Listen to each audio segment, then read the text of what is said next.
നമസ്കാരം. അയോധ്യ രാമക്ഷേത്രം കേന്ദ്ര സർക്കാർ യാഥാർത്ഥ്യമാക്കുന്നതിനെതിരെ പ്രതിപക്ഷ പാർട്ടികൾ ഒന്നടങ്കമാണ് രംഗത്തെത്തുന്നത്. എന്നാൽ ഇതിനിടയിൽ അയോധ്യയിലെ രാമക്ഷേത്ര നിർമ്മാണത്തെ പ്രശംസിച്ചുകൊണ്ട് രംഗത്തെത്തിയിരിക്കുകയാണ് ജമ്മു കാശ്മീർ മുൻ മുഖ്യമന്ത്രിയും നാഷണൽ കോൺഫറൻസ് നേതാവുമായ ഫാറൂഖ് അബ്ദുള്ള.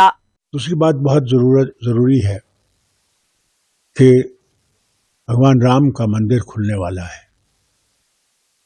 मैं उन सबको जिन्होंने इसकी कोशिश की कि उनका मंदिर बने और वो तैयार हो गया है, उनको मुबारक देता हूँ। साथ साथ उनसे ये भी कहता हूँ, सबसे, भारत के निवासियों से भी, कि भगवान राम सिर्फ हिंदुओं का राम नहीं है, वो सब दुनिया के लोगों का, विश्व का राम है। उनकी पुस्तकों में लिखा हुआ है कि विश्व का राम है। उन्होंने भाईचारे की, मोहब्बत की, एक दूसरे के सहायता की बात की है जिंदगी में, और कहा है हर बार कि जो नीचे गिरा हुआ है उसको उठाने की कोशिश करो।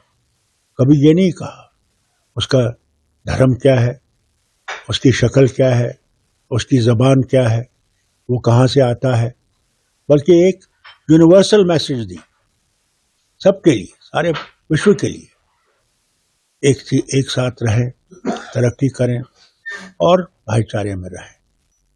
आज जब ये मंदिर खुलने वाला है, मैं सब भाई बहनों से कहना चाहता हूँ, उस भाईचारे को कायम करिए जो आहिस्ता आहिस्ता हमारे वतन से गायब हो रहा है। साथ साथ अभी सरहद में उन ഷഹീദും കോ. ഫാറൂഖ് അബ്ദുള്ളയുടെ വാക്കുകളാണ് നമ്മളിപ്പോൾ കേട്ടത്. അദ്ദേഹത്തിന്റെ വാക്കുകൾ ഇപ്രകാരമാണ്: അയോധ്യയിലെ രാമക്ഷേത്രം ഉദ്ഘാടനം ചെയ്യാൻ പോവുകയാണ്. ഈ അവസരത്തിൽ ക്ഷേത്ര നിർമ്മാണത്തിന് പിന്നിൽ പ്രവർത്തിച്ചവരെ താൻ അഭിനന്ദിക്കുന്നു. അവരുടെ ശ്രമം ഫലം കണ്ടിരിക്കുകയാണ്. രാമൻ ഹിന്ദുക്കളുടെ മാത്രമല്ല എല്ലാവരുടെയും ദൈവമാണെന്നാണ് പറയാനുള്ളത്. ചരിത്ര പുസ്തകങ്ങളിൽ പ്രതിപാദിപ്പിച്ചിട്ടുള്ളതും അങ്ങനെ തന്നെയാണ്. സാഹോദര്യത്തെയും സ്നേഹത്തെയും ഐക്യത്തെയും കുറിച്ചാണ് രാമൻ സംസാരിച്ചത്. ജനങ്ങളെ മണ്ണിൽ നിന്ന് ഉയർത്താൻ അദ്ദേഹം എപ്പോഴും ഊന്നൽ നൽകി. ഒരിക്കലും അവരുടെ മതമോ ഭാഷയോ ചോദിച്ചിട്ടില്ല. അദ്ദേഹം ഒരു സാർവത്രിക സന്ദേശമാണ് ലോകത്തിന് നൽകിയത്. ഇപ്പോൾ ഈ ക്ഷേത്രം തുറക്കാൻ പോവുകയാണ്. ആ സാഹോദര്യം നിലനിർത്താൻ എല്ലാവരോടും പറയാൻ ആഗ്രഹിക്കുന്നു എന്നായിരുന്നു ഫാറൂഖ് അബ്ദുള്ള പറഞ്ഞത്. അതേസമയം രാമക്ഷേത്രം നിർമ്മിക്കുന്നതിൽ സന്തോഷവാനാണെന്ന് നേരത്തെയും ഫാറൂഖ് അബ്ദുള്ള വ്യക്തമാക്കിയിട്ടുണ്ട്.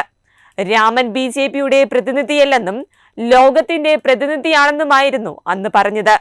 തന്നെ ക്ഷേത്രത്തിന്റെ ഉദ്ഘാടന ചടങ്ങിലേക്ക് ക്ഷണിക്കാത്തതിലുള്ള നിരാശയും അദ്ദേഹം അന്ന് പ്രകടിപ്പിച്ചിരുന്നു. വെബ് ഡെസ്ക് തത്തുമൈ ന്യൂസ്. ദിഗന്ത റിസോർട്ട്, അഹമ്മദാബാദ്, ഗുജറാത്ത്.